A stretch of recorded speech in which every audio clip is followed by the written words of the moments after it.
Good morning. I am so glad that you've joined me this morning. Thank you for wanting to study English and joining me this morning. My name is Marge Peterson. I'm with the Claiborne County Adult Literacy Council. And we haven't had this class for about 6 or 7 weeks, something like that. So today is going to be a little bit of a review, because if you have never joined the class before, this will all be new to you. If you've been in my classes before, then this will be like a review. I also want to mention that if you think that what I'm doing, that what I'm covering is not helpful to you, or you would like to see me teach something different, please either message me or the Claiborne County Adult Literacy Council. Please send a message, and I will get it through the council website and go accordingly, because the reason I'm teaching English, because I want you to become a better English learner and speaker and listener and reading and writing. Okay, a reader and writer. So anyway, so I'm glad that you're joining me this morning, and thank you for joining. I'm going to start out doing idioms, and then we're going to do some grammar afterwards. So I wanted to let you all know that we have a couple different things that we're focusing on today. When we ended our classes at the end of July, okay, that was the last time I did this, and I know that we had taken the whole month of August off, and then some different things happened, and so that's why it's kind of the middle of September now, and we're picking back up again. But when we ended our classes, I had finished doing idioms in different categories. And the most recent category was sports, games, and athletics. Okay, I'm going to do a review and then give you a little quiz at the end, which I won't give you a quiz that will, you won't know the answers. We'll do the answers at the time, but I want you to see them. Okay, the first one, and these are very common idioms, okay? To have a ball. If you go to something and you say, oh, I had such a ball, that means you really enjoyed yourself. You really had fun. It has nothing to do with a ball, like a basketball or a baseball or anything like that. It also has nothing to do with a ball as far as a dance, okay? You may hear that about that word ball, okay? This is the idiom, to have a ball. And the idiom is to have a good time. So if you go to the beach and really have a ball, or if you go to a family reunion and have a ball, or you go to a party and you have a ball, that means you had a lot of fun. Okay, this one right here, the second one, very common sentence. That's the way the ball bounces, and you have maybe heard that in movies and that sort of thing, and it means that's the way life is. Things sometimes do not happen as we plan, and we can't do anything about it. Sometimes the other idiom or the other saying that similar to that, that's the way the ball bounces, that's the way it goes, okay? And that's just the inflection that you would use. You'd say, well, that's the way it goes. If something happens and it's beyond your control, let's say, so I can't think of a situation right now, but let's say something happens let's say that there's a hurricane and your house gets flooded, and you go, well, that's the way it goes. Maybe you can't do anything about it. You didn't expect it, or the big storm or something like that. That's just one example of it. But if it's something that you have no control of, that's the way life is. That's the way the ball bounces. And that's the idiom, the way the ball bounces. It's not the literal meaning. Literal means you can look up the words and figure out the meaning. An idiom meaning, if it's an idiom, okay, that means the words have a different meaning, okay? So that when you put them together, you can't look them up and You know, if you look up, that's the way the ball bounces, well, you might think, well, that's, you know, like bouncing a basketball or bouncing a soccer ball or volleyball or something like that. It has nothing to do with the ball, that's just a saying. Or the same, that's the way it goes. It is the word, the pronoun that we would use for something happening, okay? Number 3, this is very common too, and on the ball, if someone tells you, oh, I'm so glad you're on the ball, I'm not on a ball, that's the literal meaning. No, no, no. It's a different meaning, and it's a good thing.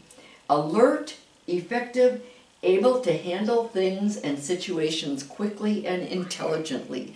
So if you get a job, and say you're working your job, and your boss comes and says, I really appreciate you, you're so on the ball. And you think, was that a compliment or was that not a compliment? It is a compliment. If you are on the ball, that means you're effective, you're efficient, you know how to handle things, you're alert. It's a very good thing to be on the ball. You can use it in a job, you can use it in any kind of a situation where you have to do things, and if you're on the ball, that means that you are really a good worker, and sometimes you anticipate things, okay? That you say, oh, this might be a problem, so you do something about it before it becomes a problem. That's being on the ball, okay? Now, these are all so common, I just can't believe that if you haven't heard them before. To start, number 4, start or get the ball rolling. This is also another one that is very common. And if you get the ball rolling, that means you begin something that other people will join after you started it. So let's say everyone says, you know, we should have a party just to get together. And everybody says, oh, great, yeah, that's a great idea. Or family reunion. This was a personal experience many years ago. They said, you know, we should get together. We should have a family reunion because people live in different states and it would be great to see each other again. Everybody said, yes, yes, but no one did anything. I got the ball rolling. See, when you have things like I started the ball rolling, or I got, when you have these things that, to have a ball, that's a verb. So you can say, I had a ball. You can use it in the past tense, or if you're trying to sell it, you can use it in the present, or you can use it in the future. If you're trying to say, let's go, because I think we will have a ball. That means you'll have fun. Okay, if you talk about, and other people talk about getting together, and you say, well, let's get the ball rolling. That means let's do that. It can be in the future. That means that you begin to do something that other people will join after you started it. Very common. So, but every time that you use a verb at the beginning, you can use it in the past, present, or future. Okay? This one, you hear it a lot, but you may not know this one either. The ball is in your court. When you think about playing tennis, for example, okay, you have the court and you talk about your court and the other court, you know, the other side. Or the same thing, I guess almost any volleyball is the same way, you know, that one side is their court and the other side is the other court. So it's your turn to speak or act next, so that if something goes on and then they said, well, then this person says this, and they're waiting for you to respond, then somebody might say, well, the ball is in your court. That means it's your turn to speak or act next, okay? Okay, let's take a look. There's quite a few here, so we're doing a review. A whole new ball game. This one is also very common. And of course, this is not, there's no verb here. So a whole new ball game refers to something that is a completely different situation due to a new set of circumstances. So if you if you, let's say, for example, let's say that you have um, been working at, let's say you've been working at a school, and then you get, you apply for a job at a bank, for example, or at the grocery store, or something like that. Well, they're both jobs, but it's a whole new ball game because you have different kinds of situation, a completely different situation due to a new set of circumstances. Or let's say that you're living here in the United States, and this has happened to us also. Let's say that your husband, your spouse works for some place, maybe either a military or some company, and they say, well, we're going to send you to Egypt. Okay, I have students, and maybe some of you are watching from Egypt, and it's a whole different way of living. It's a different way that they do everything, and so it's a whole new ball game. Okay, so setting up a house, everything, it's a whole new ball game. Different situation due to a new set of circumstances. So, okay. Now, number 7 means throw something together. And of course, the reason it's with sports is because these other ones have, say, ball or ball game or court. This one, throw, when you are in many different sports. Football you throw, baseball you throw, soccer you do not throw, although they throw the ball in to start, I guess. And but to throw something together, and this can be whether it's cooking or making a report of some kind or doing almost anything, to make or produce something quickly and without planning. So let's say that you get home late from work or from a trip or something, everyone is hungry, and you go and you look and see what you have and say, okay, I'll throw this together, meaning that you didn't plan it out. So you may not have all the exact ingredients, you may have to use something, but throwing it together means to do it unplanned and make or produce something quickly, okay, without planning. This one you don't hear quite as much, mostly because it's either used with maybe with law enforcement or with business, okay, some kind of business. A fishing expedition, okay, expedition means like a trip, an expedition. Fishing expedition, like a fishing trip. If you're trying to get or obtain means get, information in any way possible. I've heard it in movies quite a bit when someone wants to know about something else, so that they go and ask this person, and they start asking some questions because they want to know, say, something that happened last week. And so they start asking questions like, well, what did you do on Tuesday?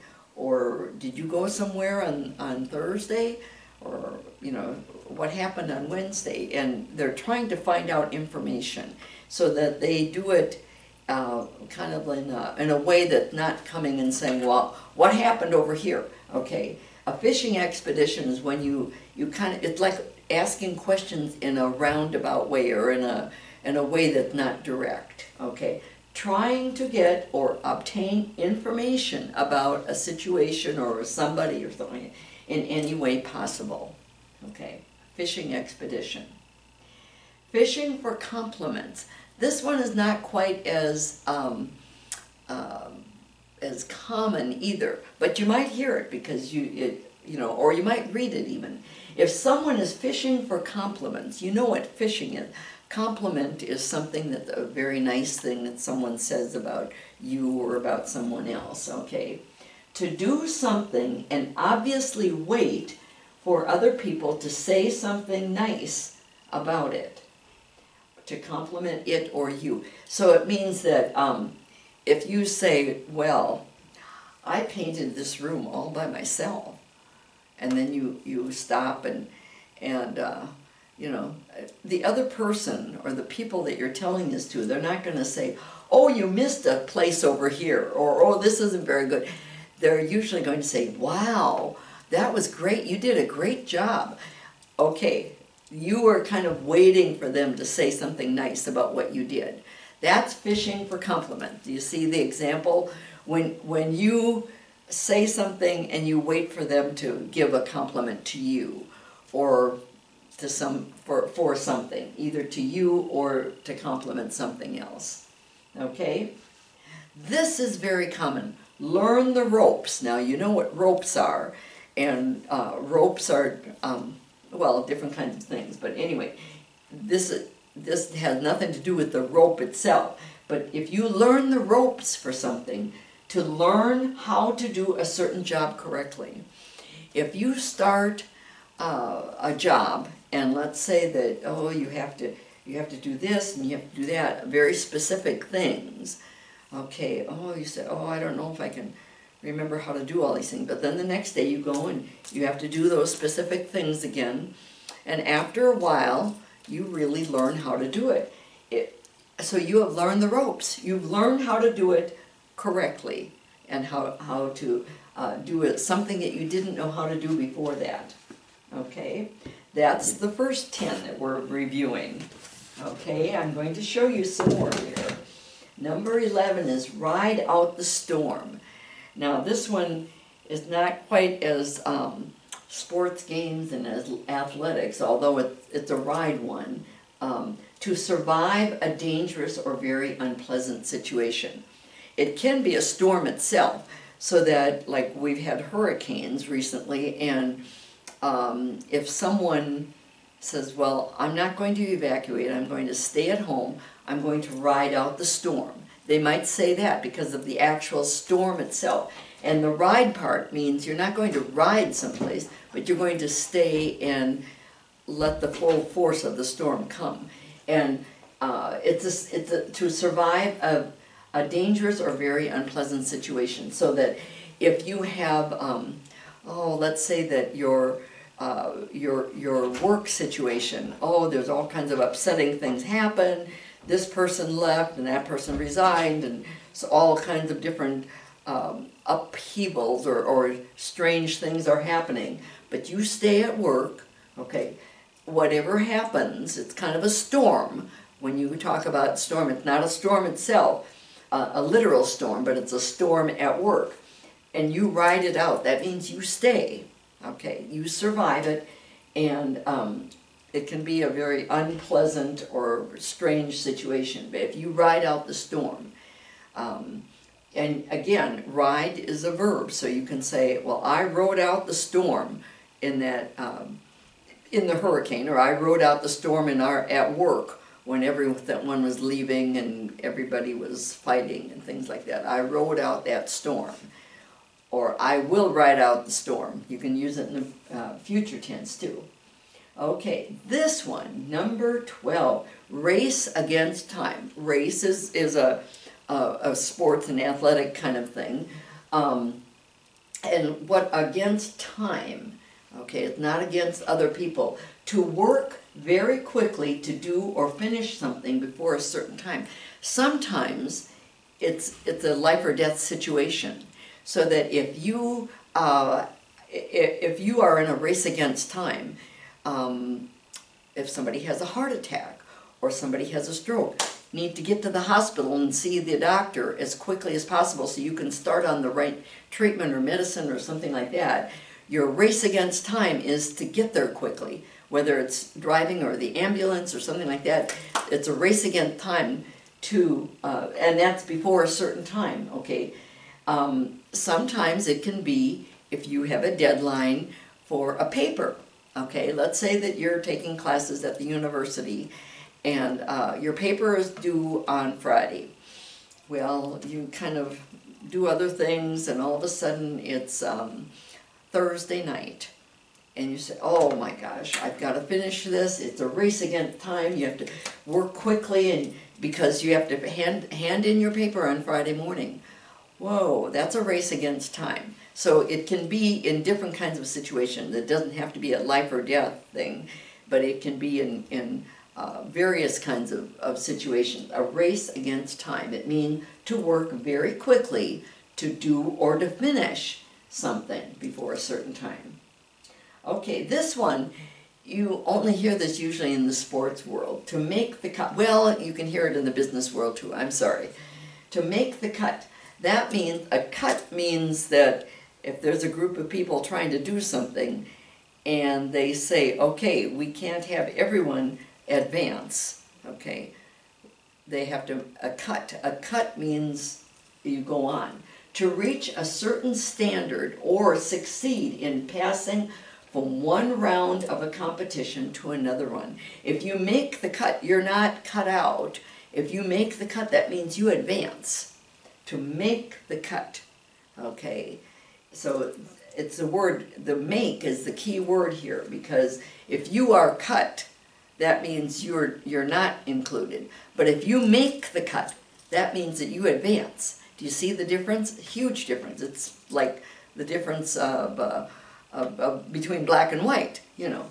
To make the cut means to advance. That's a good thing.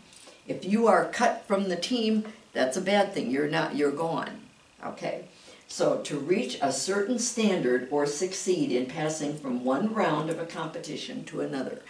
Now, I was talking mostly about the sports, but in the business world, let's say that you apply for a job, they need 5 people, and 400 apply for the job of five people.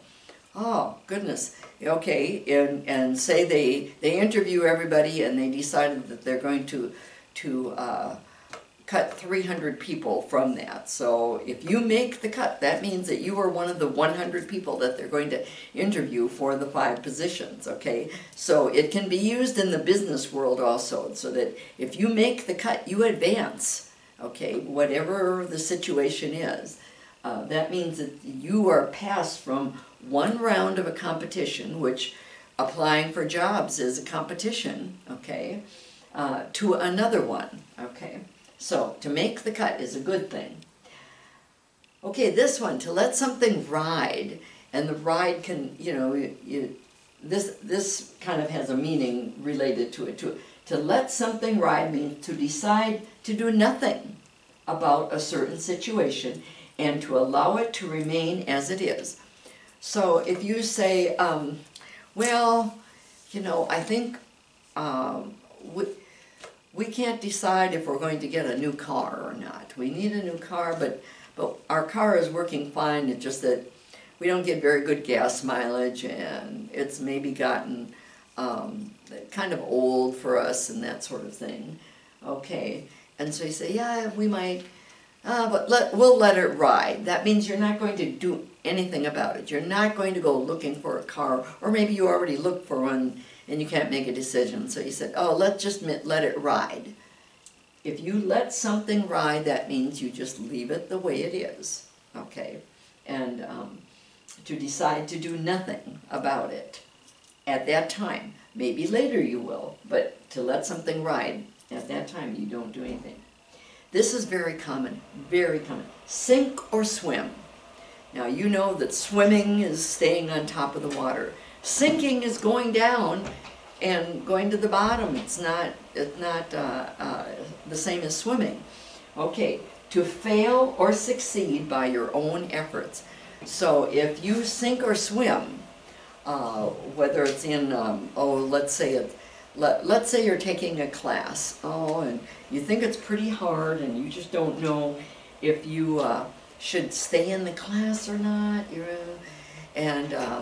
so you take a test and you say, well, you just kind of did average on it, and then you decide, I don't know if I want to stay here or not. I'm not going to let it ride because I'm paying money for this class, and I can get out now with an incomplete instead of a pass, a letter grade.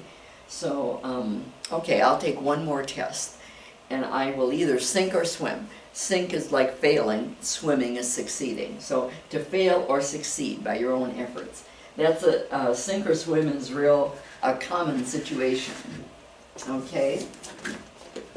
Here we have at the top, here's number 16, par for the course. par is a word in golf. That par is what, like, the average, or what was typical or normally expected when you play a certain hole of golf, okay? And so just what was expected, normal or typical. If you say, well, and it doesn't have anything to do with golf. Par for the course means that it's what you expected. If oh, I can't think of an example now. If someone, oh, I'm trying to think of what would be a good example. How is that? If someone does something, and other people say, "Wow, I didn't know that they could do that." You know, let's say that they perform. Okay, let's say that somebody sings a song someplace, you know, or something, and everyone else goes, "Wow, I didn't know that that person could sing like that." And but you know that they are, and you expect it because you've always known that they're a good singer, and you say, "Oh yeah, that's par for the course." That means that's what you expected. That's normal. That's typical of that person to sing that well. Okay, par for the course is just what you expected. Usually it has to do with maybe somebody's behavior or something like that. Or it could be, I have several dogs because I really like dogs a lot, but my dogs have all come from off the road or off the street. I did not go and pick them out, they picked me out. And I have one that just loves to get outside of the fence in the backyard and run around, and he comes home. But when I let him out, he'll go under the fence or do some, you know, get out in some way. And so it's par for the course. That's what I expect that he will do. Okay, so that's another example that just what was expected, typical. Okay, number 17, to dive in head first. If you start something you've never done before, to begin something with great enthusiasm. And so if you say, if you start a new class, for example, or start a new job, and you say, and you get there early and you help out and you're very successful, and so you dived or you dove in head first, okay? Because past tense of dive, it can be either dived or dove. Okay, so if you say, I dived in head first, okay, that means you started with great enthusiasm, and that's a good thing. Okay, number 18, to jump the gun. If you've ever watched somebody running on a track in a competition, the first thing, they get all ready and then the gun goes off. But if someone starts before that gun goes off, I think usually either they're disqualified or something or other happened, and they act prematurely. That's what it is. To do or say something before you should, to act prematurely, so that if you are supposed to do something at a certain time or a certain date, and you go on and do it beforehand, that you jump the gun, because there's a reason usually, like in a race, in a track race, in a running race, the reason they do the gun is so everyone will start at the same time. You don't have to wait for someone to say something. That gun is very loud, and to jump the gun is to start or say something before you should. Okay, and when it says prematurely, I hope you know what that means. That it means mature as a adjective that means someone who doesn't act childish, and they seem very reliable and mature and responsible. And premature means beforehand. If a baby is born prematurely, the baby is born before they're due. Okay, so and that's not always a good thing. I mean, if it's a little bit, but sometimes, because babies, when you say that they're supposed to be born after 40 weeks, The reason they say that is because they have their fingernails and some hair, and things are developed. Their heart is okay, their lungs are developed, but if they're born prematurely, they may have trouble in all kinds of different ways, and so that's why it's not a good thing. Okay, so prematurely is not what do I say, a good thing to do, to act prematurely. Okay, this one, to get a kick out of something, I say this all the time, and it's like the very first one we had, to have a ball. If I say, oh, I always get a kick out of playing with my grandchildren, or I get a kick out of watching old movies or something like that, that means you enjoy it. To enjoy doing something a lot, to get a thrill from something. So if you get a kick out of something, you enjoy it, you laugh, you have a ball. And now to have a ball would mean to participate. To get a kick out of something, you can participate, but you can just watch it, like watching a funny old movie or something like that, that you've maybe seen 5 or 10 times before this, but you still enjoy it. You still get a kick out of it. And kick, of course, is what you do in soccer or football or other kinds of some other sports too. To get a kick out of something, to enjoy it. To carry the ball. If you carry the ball, you are in charge, or you're very responsible for something, or for people sometimes, to make sure that a job gets done right. Yes, I put that second one on there because I took all of these idioms from 2 different sources, and this was one of the ones that was in both sources. Okay, so I put both things in because to make sure that a job gets done right. I wasn't so sure about that, but evidently some dictionaries use that to carry the ball. If you carry the ball, that I always think of it as being somebody who is responsible, or that you're making sure everything is, and that's what the second one is, to make sure that everything is done right. Okay, carry the ball. So that, we've got 5 more we're going to review on here, and then we're going to, excuse me a moment here. Then we're going to do this test, this small quiz, okay? Okay, number 21, back to square one. Now that is, some sports or some games have squares, and square one is where you start. To return to the beginning of something due to a failure to accomplish the desired result. This is very common in things that if you're trying to do things and there's a certain order, you have to do the first thing, then you can go on to the second thing, then you can go to the third, and then on to the next. Well, if something happens, let's say you've taken 4 steps of something, and then there's a failure, okay, and the whole thing stops, you have to maybe go back. This isn't always true, but sometimes.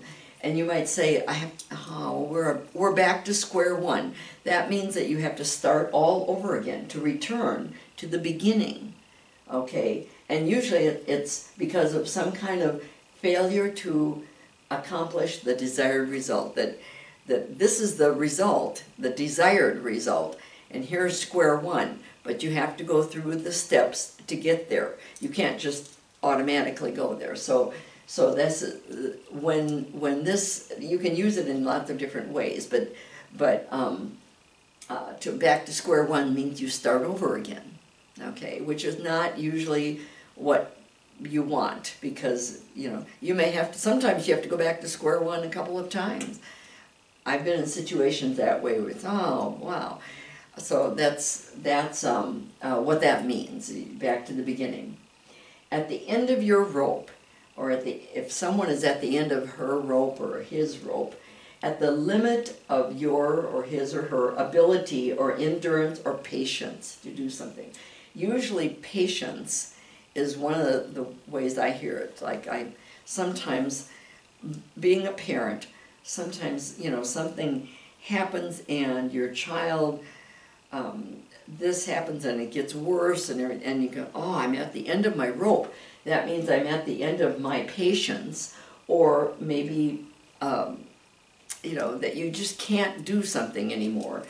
At the end of your endurance, you can't withstand it anymore. You say, oh, I think I'm at the end of my rope, or, you know, she's at the end of her rope. And it just means that the limit of your patience or endurance or the most you can do, your ability. So, okay, number 23. We're almost done with all of them here, and then we'll look at our little quiz here. Right off the bat, if someone says, you know, oh, she gave the right answer right off the bat. Right off the bat, and you know what a bat is for baseball, it has nothing to do with that, but it means immediately or without delay. If someone does something right off the bat, that means they do it right away, immediately, right off the bat. Okay, number 24, two can play at that game. And this is the whole sentence. You wouldn't say any more. It's like the whole sentence itself. Two can play at that game. To tell someone that you can behave toward them in the same unpleasant way that they have behaved towards you. So that if someone is, you know, very mean to you or mean-spirited, or they say bad things, it's not that I agree with this, but you might think, well, two can play at that game. You can do the same thing to them as they have done to you. And it's like there's another idiom that we call getting even with someone, okay? It means that if someone is mean or unpleasant to you, you can be mean or unpleasant back to them, which I don't always agree with because that's my own personal opinion. That's my opinion. But sometimes it does work. Two can play at that game. You know, that I can do the same thing that you have done. Tell someone that you can behave toward them in the same unpleasant way that they behaved toward you. Okay. Usually it's an unpleasant thing. I suppose it could possibly be something that's nice. If someone does something very nice to you, and you know, and then you say, well, two can play at that game, and you do something nice back to them. Usually it's not, we don't use it in that way. Usually it's in an unpleasant or not a good way, okay? But it means to like do the same as somebody else. Do the same. If they have done something towards you or towards someone else, that person or you can do the same thing back. Okay, and the last one, to throw a curve ball. Now in baseball, a curve ball is one that will not go over the plate. It looks like it's going to, and then it curves off right before it hits home plate. So that usually a curve ball might make the batter strike out, okay?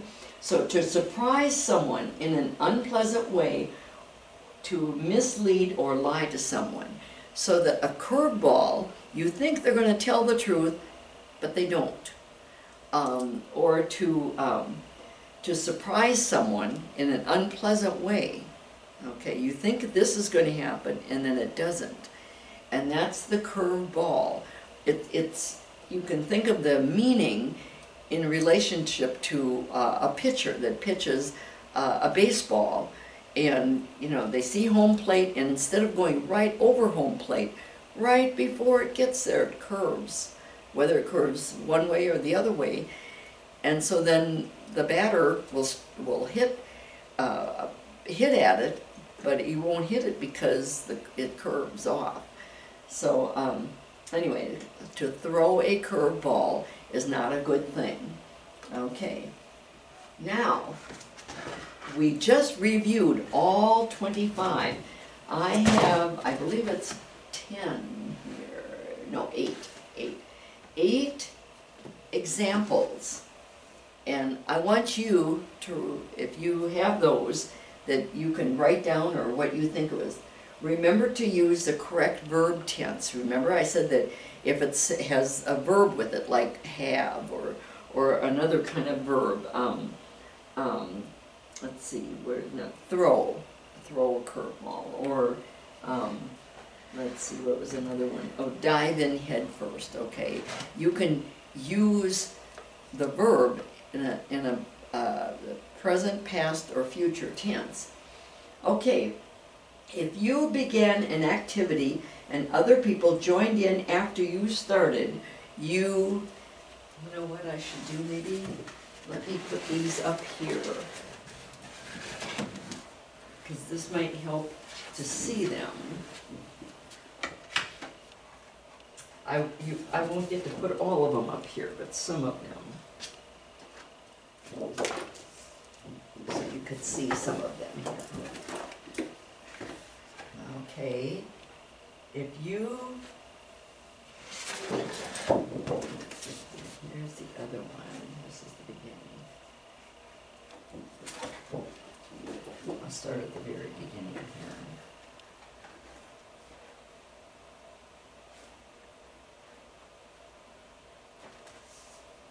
That's going to hold there. Okay. If you began an activity and other people joined in after you started, you, let's see where, after you started, remember that one? If you began an activity and other people joined in after you started, what did you do? And this would be past tense, wouldn't it? Got the ball rolling. Remember that? That was number 4.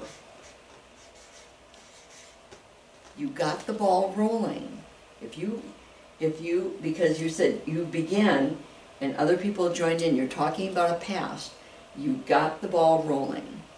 It says to start, or you started the ball rolling. You could use that too. After you started the ball rolling, or you got the ball rolling. Look, number 2, when you begin a new job and someone teaches you what to do, when you begin, remember it had to do with ropes. What's that one? And someone teaches you, you are learning, you can say are learning, that because you want present, you are learning the ropes. Because it says when you begin a new job and someone teaches you what to do, you are learning the ropes. Or you can say you learn the ropes, but it's better to say present progressive. Okay, you are learning the ropes. Okay, number 3. If you have been gone all day and you arrive home with your family shortly before the dinner hour, you probably need to do it quickly. What does that mean? You need to, remember the word throw? What do you have to throw? Throw something together. And the something would be you have to throw something together. You could throw dinner together, I guess you could say, but usually we'd say throw something because you're going to get, you need to throw something together, okay? Number 4, our vacation was so much fun. We really, remember the very first one, I think it was up here. It was in past. We really what? Had a ball. Good. I hope that you got that. We really had a ball. Now, remember I said that one to get a kick out of something is similar to that, but you'd have to use it a little different. You could say, we really got a kick out of swimming or something or other like that. You'd have, so here it's just general vacation. We really had a ball would be much more accurate for this one. Okay, number 5, when I left my job at the newspaper office and started working at the elementary school, it was certainly what? you leave one thing and you go start something totally different. A whole, what? New ball game. Yes, good. A whole new ball game. Okay, we've got 3 more on this quiz. My friend got a good job because she's such a hard worker and is able to handle everything so effectively. She's really what? If she's a really hard worker and can handle things very effectively and efficiently, she's really on the ball. Okay, she's really on the ball because she is a hard worker and she got a good job because of that. And she's able to handle things well. She's really on the ball. Okay, number 7. We couldn't decide whether we should build a garage now or not. So we decided to, oh, remember that one? Let's see, where did I have that one? I think it was in here. We couldn't decide what we should do, so we decided to what? So we decided we couldn't decide, we could not make the decision whether we should build a garage now or not. So we decided to, remember this one? To let it ride. And what is the it? The decision to build a garage. If you let something ride, the it stands for something. And what it is we couldn't decide whether we should build a garage now. That's what the it is, to build the garage now. So we decided to let it ride. Okay, I hope you got that one, because it's pretty common. If someone seems, number 8, if someone seems to have a stroke or a heart attack, you should get that person to the ER as soon as possible, ASAP. That's what as soon as possible, ASAP means as soon as possible. ER is what? Emergency room. Good. It's a blank for the person to survive. If they have a heart attack or a stroke, let's see, yeah. If someone, and they need to get to the emergency room at the hospital as soon as possible, what would you say it is? It's a blank for the person to survive. Remember I said that certain things, it's not racing against somebody else, it's a race against time. Because time is as soon as possible. It's a race against time, not against somebody else. It's a race against time. Okay? Did you get those? I hope that you did, because I think that we're going to go on and do other idioms, but I think all of these are important to know, all of these, and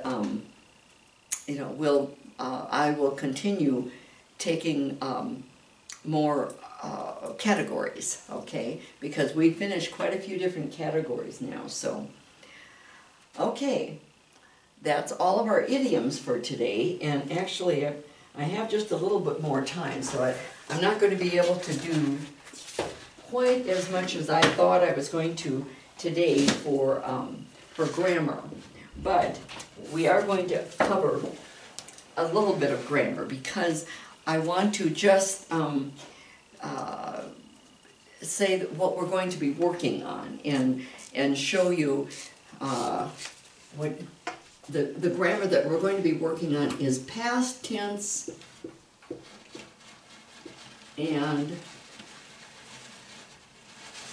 past progressive tense.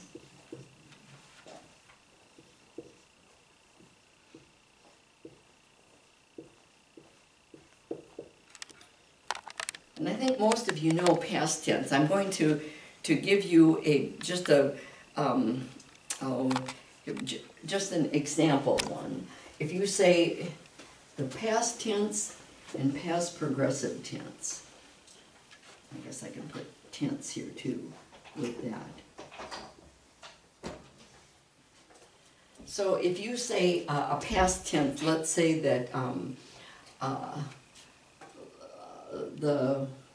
let's say the phone rang.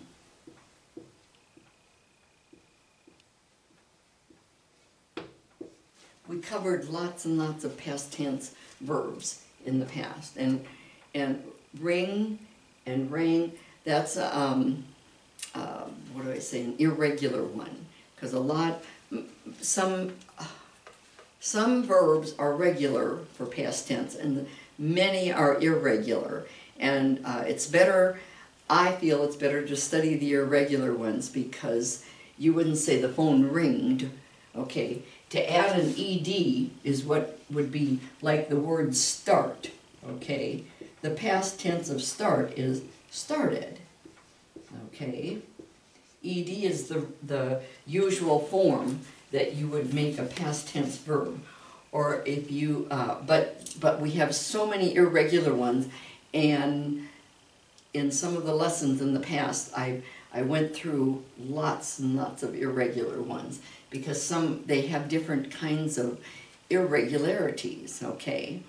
And then, you know, but the regular ones have the ed, okay? And the difficult part of regular ones with the ed is to try to decide, how do you say that, okay? Because sometimes we put ed and you don't pronounce the ed, or sometimes you pronounce it as a d, and sometimes as a t, and sometimes as an id. So it's difficult.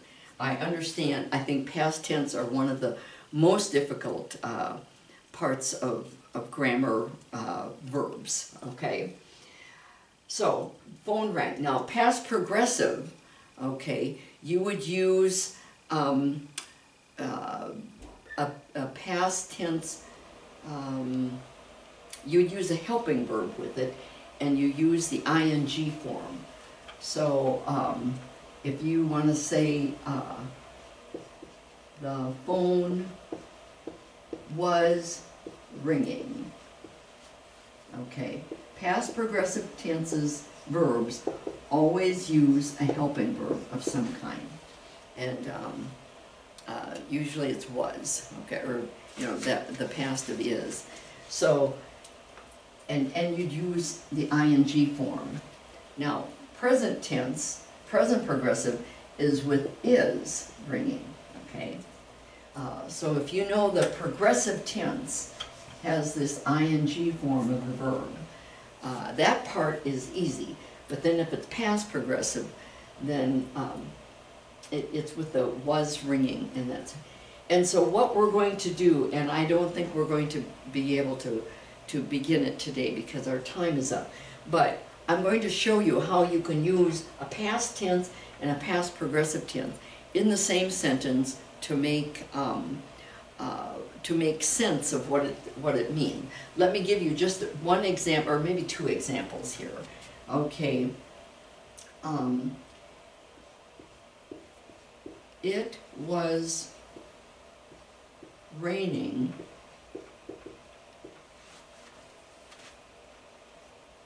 when I walked home.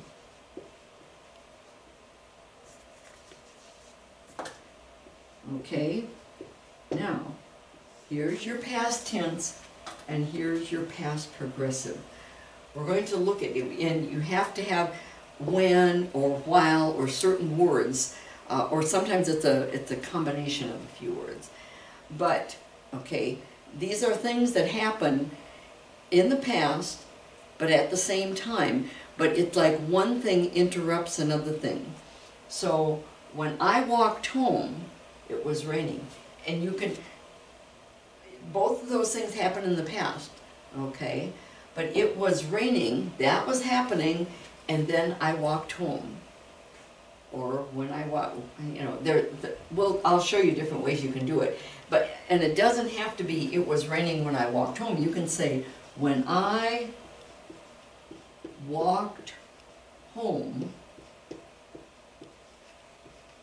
But if you put it this way, you have to put a comma after this clause right here, when I walked home.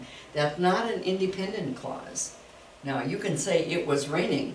That's an independent clause. You can say that all by itself.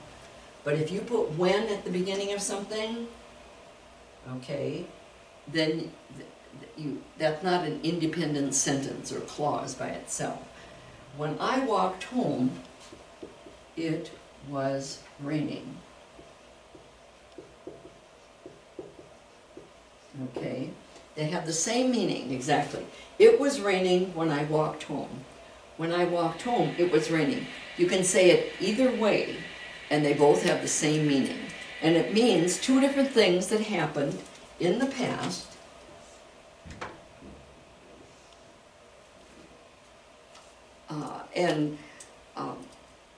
It was raining. It was raining. How can I say? It was raining when I walked home. Those things happened at the same time. Sometimes, and we're going to look at this, sometimes one thing interrupts another thing, okay?